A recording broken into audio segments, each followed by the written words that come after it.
अस्सलाम वालेकुम friends, welcome back to top smarties drama serial Dain. अगर जिसे कुदरत बचाना चाहे तो उसे तो कब्र की दीवारों से भी वापस ले आती है, जैसे कि यहाँ पर निहाल के साथ हुआ।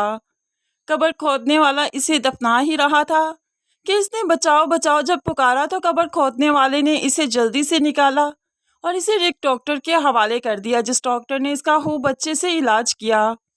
अब यहाँ पर जब वो ठीक हो गई, अपनी सारी कहानी डॉक्टर को बताती है। इतना जुल्म देखकर तो डॉक्टर के रोंगटे खड़े हो गए। जल्दी से शोहर का नाम पूछ दिया तो निहाल बताने लगी जवार शाह। अब तो डॉक्टर और भी हैरान हो गया, जवार शाह ऐसा कर सकता है।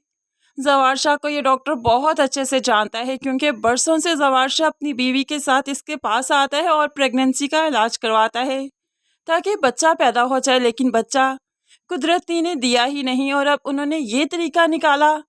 इस पर तो डॉक्टर का मातम करने का दिल चाह रहा है। अब वो निहाल को ऐसे ही लोगों के बीच में नहीं छोड़ेगा, बल्कि उसे इतना मजबूत बनाएगा कि वो सोसाइटी में खुलकर चल सकेगी, सर उठाकर चल सकेगी और अपना बच्चा लेने की डिमांड कर सकेगी, जो कि उसका प्रॉपर हक है।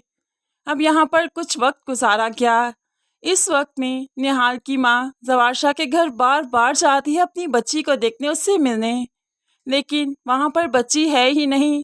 तो फौजिया और जकिया बहाना ही करती हैं और अब चौकीदार से सख्ती से कह दिया कि इस चपरासन को इस घर में मत आने दिया जाए। वो डरती हैं कि कहीं जवार शाह ने देख लिया तो वो भी देखेगा कि निहाल अगर माँ के पास नहीं, यहाँ पर भी नहीं, तो कहाँ पर गई। इसलिए ये लोग इस औरत का घर पर आना ही बंद कर देती हैं। शबाब चुप चुप कर सब कुछ देखती है, लेकिन किसी को जाहिर नहीं करवाती कि वो सब कुछ जानती है। इसलिए वो जानती है कि चुप रहने में भलाई है, क्योंकि उसका भला तो हो रहा, लेकिन उसका भला नहीं हो रहा क्योंकि कुदरत नहीं चाहती। जब कुदरत नहीं चाहती तो कुछ नहीं हो सकता। फ्रेंड्स, ड्रामे में 1 साल बीत चुका है, 1 साल गुजर गया। निहाल का वही मकसद है, बदला लेना, हर किसी की ज्यादती का उसे हिसाब देना। अब यहाँ पर ये डॉक्टर इसका खूब अच्छे से साथ दे रहा है। माँ बेचारी तो रो धोकर चुप कर जाएगी, बेटी की जुदाई बर्दाश्त कर ही रही है, लेकिन निहाल अपने बच्चे की जुदाई बर्दाश्त नहीं कर पाएगी। इस तरह वो इस घर में आएगी 1 साल के बाद और एक एक को चुन चुन कर मारेगी, जो जो इस ज्यादती का हिस्सा थे।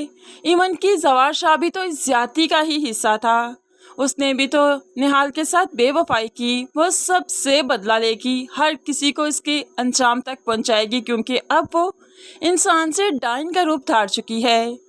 जब यहाँ पर 1 साल के बाद आई तो उसके बच्चे की सालगिरह का दिन था। 1 साल पहले जब वो आई थी तो उसे मारकर यहाँ से निकाला गया था, जान से मारकर, लेकिन अब के बाद जब वो आई तो जावेद भी देखकर हैरान हो गया कि ये तो मर चुकी थी, ये कैसे आ गई। अब सबके 14 तबक रोशन होंगे, सबके सरों पर बम फूटेगा, तूफान पड़ेगा, क्योंकि निहाल अब वो निहाल नहीं कि इसे बाजुओं से पकड़कर इसके पेट में खोप दिया जाए और इसे मार दिया जाए। अब ये निहाल बहुत मजबूत है, अपना दफा करना जानती है।